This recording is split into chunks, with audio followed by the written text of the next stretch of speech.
Hi, I'm Marty Nemko. Hugging used to be reserved for romantic partners and close family members, but now, in some circles, hugging has replaced the handshake. What are today's rules? When to hug? How? What if you're not a hugger? Well, let's start with should you hug? Some people are hug resistant. They just don't like hugging, even with a loved one. You have that right.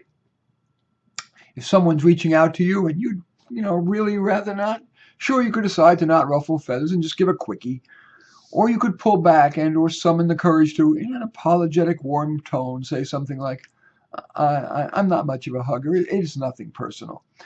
Of course, if you dislike the would-be squeezer, you might even dispense with the explanation.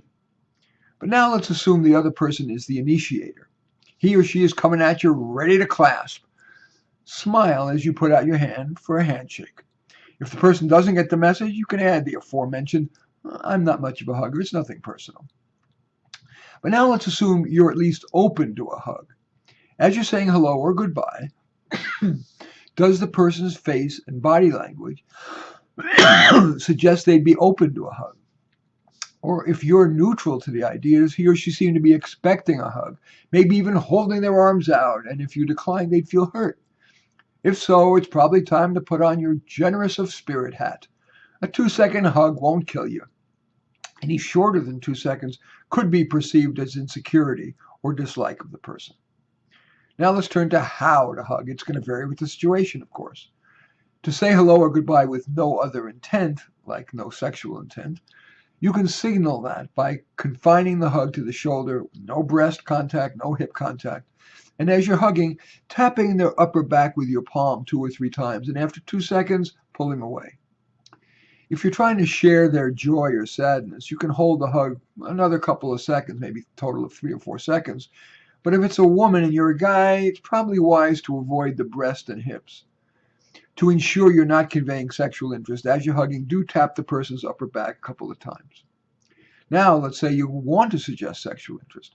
You might nestle your head on their shoulder, and somewhere during that 3 to 4 second hug, make hip-to-hip contact and add a kiss on the cheek or even on the lips. Of course, a hug, like all physical displays of affection, require you to be sensitive to how the person's reacting.